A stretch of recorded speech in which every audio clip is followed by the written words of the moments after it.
First story. Found evidence of wife's affair. Long-time listener. First time sharing. Apologies in advance. This will be lengthy. I, 47M, have been married to my wife, 49F, for 16 years. We have one child, 12 together. To give you an idea of the dynamic, I work full-time, my wife works part-time from home. I do 90% of the cooking, 100% of the washing up. I make our child's school lunch every day, do all the grocery shopping and meal planning, organize and take our child to appointments, etc. My wife doesn't drive, so I do all the driving whenever we need to go somewhere. My wife largely takes care of the family finances, paying bills online, etc. We rent where we live, and I handle all the contact with the landlord. I suffer from clinical depression and anxiety, for which I take medication and see a psychologist. My wife also has anxiety issues relating to PTSD from a serious car crash she was in roughly 20 years ago. My depression has been pretty bad over the last few years, starting with when my father died of cancer in 2019. After that there was COVID. I got bullied out of a long-term job during COVID lockdown. My mother also got cancer, survived. I had to change jobs every year for a couple of years, before finally landing a permanent role in 2023. I admit that during the darkest times I wasn't an especially good husband, was very detached and had pretty much checked out of life. I started on a new antidepressant medication in February of this year to try and do better and be better for my family. Our bedroom has been dead for a few years now. In March, I discovered that she was having an emotional affair with at least one other man, possibly two, and had been looking to make it a physical affair. I'd had the feeling that something was up for a while, but could never substantiate it. Kept trying to tell myself that I was being ridiculous. Tried to ignore it, but the feeling wouldn't go away. One day I saw what looked like a journal on her desk, which is in our child's bedroom. We live in a very small unit. Curiosity overcame me and I read it, hoping if nothing else to gain some insight into what was going on for her. Among other things, throughout the journal, I found a consistent chronicle of what looked very much like a romantic relationship that she was having with an old friend from her university days, with whom she'd had a brief fling many years before she and I met. In the journal there were frequent expressions of how much care, honesty and love there was between her and him. Detailed descriptions of explicit sexual conversations they'd had, frequent expressions of intense lust and desire for him, clear expressions of her intention to have sex with him as soon as the opportunity arose, and indications that she was actively going out and looking for places and opportunities for that to happen. I also noticed that my name hardly appeared anywhere in the journal at all, and when it did it was almost never in a positive light. In fact, I was dismayed to find that she'd said some pretty unkind things about me in what she'd written. Some examples: talked about trying not to laugh when I confided in her about my depression symptoms and my decision to go on medication. Referred to me as an absolute zombie when I was adjusting to the antidepressants and had to log off from work early one day. Seemed more concerned that I might be hanging around the next day. Called me an ego-driven and self-centered creature. Other things I learned from the journal: she kept a separate, secret phone which she used to maintain contact with at least two men, who she identified as J and A. Some indications that there may have been others. J was the main focus though. She sent J a pic and a message on Valentine's Day, but did absolutely nothing for me. In fairness, we don't really do Valentines. We never make a big deal about it, but I always get her something. This year I wrote her a card and gave her some of her favorite chocolates. In her journal she wrote, "I don't know why he persists." No evidence of her being in any way conflicted about it. No doubts, hesitancy or remorse. If she ever felt any guilt, she never expressed it. She referred to herself as an uninhibited free spirit. She bought a new necklace for the sole purpose and intention of wearing it when they duck. as she wanted something that was just for them and untainted by anything else. As far as I could tell from what she wrote, she never actually managed to connect with Jay in person. Apart from one time when their friendship group caught up a couple of years ago, he put his hand up her skirt under the table. They shared a brief kiss afterwards and regretted not doing more, but there was, or at least looked like there was, every intention of progressing to a PA, and at least some effort was made to make that happen. But for various reasons it seemed that the stars did not align. This plunged my mind into chaos, and it was a while before I could collect my thoughts to react. Added to that, at the time when I found the journal, a very close family friend of ours had just died and my wife was very upset about it. So there was no way I was confronting her with this while she was grieving. As soon as I felt able, roughly 1 month into taking my new medication, I went and basically poured my heart out to her. Told her how much I love her, want her and need her. Told her I knew that my depression had been bad, and I was only just seeing how disconnected I had been. Told her I was committed to doing better, and making things right. There was a lot of hugging. She kissed me, looked me in the eyes and promised that she loved me. But then later in her journal she wrote that I had dumped everything on her. I don't know what he expects me to say or do. I should say here that I feel completely terrible about invading her privacy and reading her journal. Believe me, a big part of me wishes I'd never seen it. Eventually I confronted her about it, apologized for invading her privacy, said that I knew about Jay and we needed to talk. Her response: "I don't have to justify myself to you." She basically dismissed all my concerns, didn't own up to anything or take any accountability. Showed no remorse or contrition, told me there was nothing going on and all the stuff in the journal was just fantasy. Pretty sure if she'd read a journal of mine that said stuff like that about another woman, she wouldn't believe me if I told her it was just fantasy, and would probably be just as mad about it even if she did believe me. Anyway, she was more mad about the fact that I'd read her stuff and acted like I'd taken something from her. That writing in the journal was therapy and she now couldn't do it anymore because of me. I'm thinking, sure you can. Just don't keep a chronicle of your extramarital sex life on a desk in your kid's bedroom where anybody could find it. She also blamed me for having checked out of our marriage. Basically she lied to me and gaslit me about what I'd found and the meaning of it all. Made it sound like I was the guilty one and the only one who had work to do in the relationship. I asked her what she wanted and needed in our relationship. She just said she wanted me to listen more.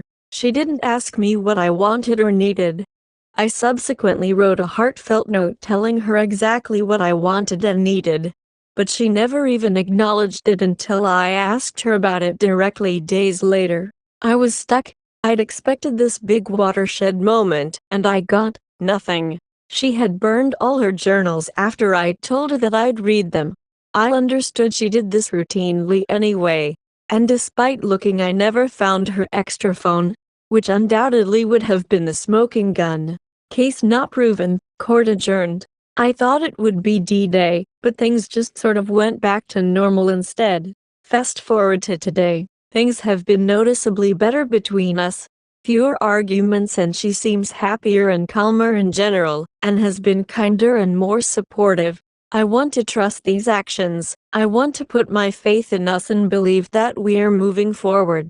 But how can I when I feel like this was never fully resolved? When I've seen the stark contrast between what she would say to my face and the unfiltered and uncensored thoughts she put in her journal. What would you do in my place? Second story. 3 years after D-Day and multiple betrayals, I, 27M, need to leave her, 44F. Soon 10-year-long fiancé cheated first with a stranger 6 years ago, hid it from me. D-Day 3 years ago, I stayed because we had just bought a flat before. 2 years ago, saw her using hookup apps. She lied then admitted it was for fantasies. I almost broke up but couldn't. A few months ago, found her again on the app looking for hookups. We went on our expensive holidays together as planned. It went nicely. Then we came back home and I found her again looking for hookups. This is the last straw. It must be. Please help me find the courage to finally dump him, stand my ground and respect myself. Here's a summary for you to understand the whole context. She's 44F, my 27M, first girlfriend ever. We met 10 years ago in 2014 when I was almost 18, she 34. I didn't realize how it could be grooming at that time. I come from a very abusive lower-class family and he comes from a classic middle-class one. We basically have a best friend soulmate type relationship. We tag along so well. Even in bed, she's literally the family I never had. First D-Day, June 2021. I had a gut feeling when I noticed she'd spend more time chatting on her phone. Looked into the conversations and found she had admitted to a friend she had cheated with a random guy at the gym when I was abroad in 2018. That's less than 4 years into the relationship, but never had the courage to let me know. Confronted her, she cried a lot, begged me for forgiveness and promised she'd do anything to earn and deserve my trust again. We had just bought a flat, which costed me a lot. I had to borrow money from my grandparents etc., so I chose to stay. Also, I still loved her a lot even though it broke my heart. November 2021. I didn't trust her at all for obvious reasons, and I looked into her internet history and found that she was using hookup apps during the whole summer on and off. I confronted her and she told me that she was just looking for validation and it was just a fantasy. She didn't meet anyone.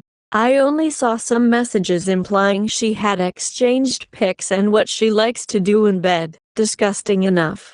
She confirmed that she doesn't want to open the relationship and that it's only a fantasy, that she won't do it in real life. January 2022. I found her again on a nasty website looking for hookups, clearly specifying what he was looking for, pics of her appendage and that she couldn't host. I was devastated. I broke up the civil union we had contracted together before D-Day and buying our flat. I really thought I could break up with her. We had a 1-week break and she came back. I let her. I hate myself for this. I didn't find anything satisfying enough after that for quite some time, except some disturbing Snapchat history involving having sex with strangers, cheating, the gym and other random stuff. With time, I guess she also learned to hide it better, but I didn't find any app use history. I guess I lowered my guard and swept it all under the rug because each time I brought back this topic on the table, she lied saying she only ever needed me because she loves me so much. Lied saying she didn't remember when exactly she used the apps, but confirmed she never ever met anybody in real life etc. In May 2024, for the first time in our relationship, we chose to spend holidays separately for 2 weeks. She came back home one day before me. The first thing she does when coming back while I'm still away? Use a hookup app. A friend told me he saw her on the app in our neighborhood, and I was so sure it was her. I confronted her when I came back. She lied several times before admitting she did use the app just for fantasies and validation, to test herself. That it helped her realize she actually was happy with me only etc. I thought that was the last straw. Now, in August 2024, we were on and off but still in good terms in the end. Somehow, we went as planned on our own holidays together. It was really lovely despite everything that happened. I knew her too well. When we came back home, she was still on holidays. I had to go back to the office the next day. I arrived at the office and I checked on the app if she was on it. I found her immediately. After confrontation, she still lied saying I must have mistaken her for someone else. Then admitted doing it but felt like she was progressing even if it's illogical to me. Apologized again, promised again. Said again how she never wants to hurt me again like that. It's slowly going back to normal everyday lovey-dovey routine, but I can't do this no more. I don't respect her anymore. I don't want this to be my love life for the rest of my life. I've already wasted 3 years trying to trust and forgive her. I'm so desperate. My life has been hell. Insomnia, panic attacks at night, obsessive thoughts about her, the spying. Please give me any advice possible so that I finally have the courage to dump her and start living for myself again. Thank you and sorry for the long listen. Third story. Was I that bad of a husband? We were so in love. You did everything right, made me feel safe and loved. We made plans that reached infinity and beyond. We were so excited to find out we were having twins, a boy and a girl. All I ever wanted was to be a wife and mother. We got lucky and were able to buy a house right up the street from your parents. Your mom came over often to help with the babies. She was wonderful. Emma and Sam grew so fast and you were the best mom. You helped with everything and never forgot to tell me how supportive I was. We talked about going to Italy, a place I always wanted to go to. You told me how lucky you were to be married to me. I cooked your favorite dinner, lasagna and garlic bread. I loved my family. You finished college and got a better job. I was so proud. Then your mom passed and you shut down. You started pulling away. Work was taking you out of town a lot. I wanted to come on those trips but never got a chance. The kids kept us busy. They were literally going in 2 directions. I tried to keep it together but you pulled away. When the kids turned 10, your father passed away. We were all devastated. You didn't come home. My sister came to town and we took the kids out for the day. She asked me if I thought you were cheating. I said no. She hates cheaters. I was so naive. Still doing your laundry, still cooking your favorite food, still trying to ask what was wrong. You didn't kiss me, no affection. You didn't tell me how supportive I was anymore. I came home to a note on the counter. Your clothes and computer were gone. You had moved into your dad's house. You asked for space. I gave it. Weeks went by with no word except, "Please, give me space to mourn." I decided to go check on you. I was worried. There were many cars parked out front. It looked like a party. I could hear her laughing in the backyard. I peeked over the fence and it was a gender reveal party. There you blowing some tall, bulk blonde dude, laughing and popping his ballon. It's a dude.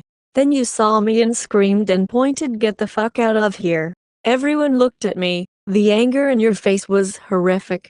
I ran to my car and you cursed me out fast. Everyone consoled you for ruining your party while you cussed me out. I couldn't believe this was happening. Your dad left you a lot of money. You started driving by in a brand new Range Rover.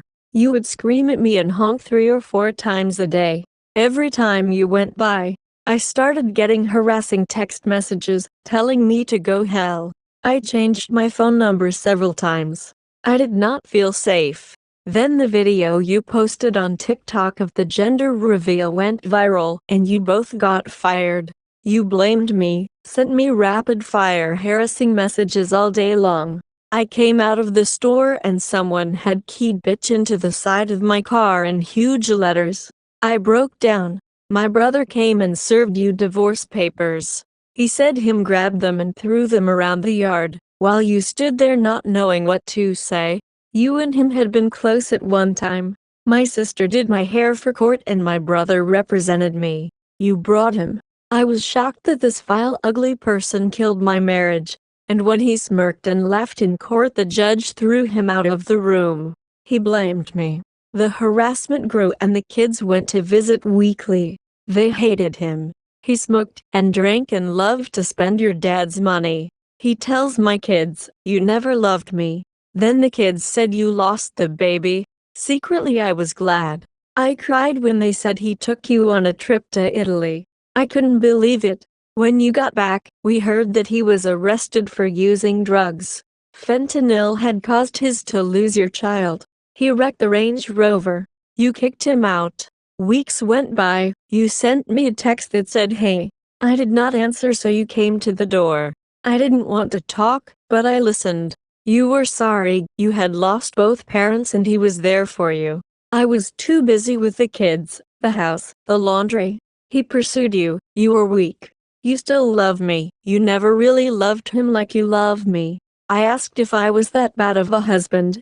You said no. Then the kids came home. Emma saw my face and screamed at you. Sam simply opened the door and told you to leave. They were 14. My family helped me sell the house and we moved closer to my brother, near the beach. We all love it here. I got a job and have made some new friends. I don't plan on dating for a long time. Fourth story. Am I overreacting? My wife slept with the male friends when I was traveling. I was out of town visiting my brother and other family when this happened. My buddy invited us to watch a game at his place and he was going to smoke some ribs. I told him I was going to be out of town and he said he'd invited Donna, my wife. We always talk before bed when traveling. We also share locations.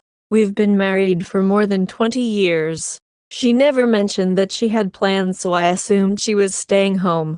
I called her when going to sleep like normal. She didn't pick up, so I left her a message and told her I was going to bed. I have a notification when my garage door opens or shuts.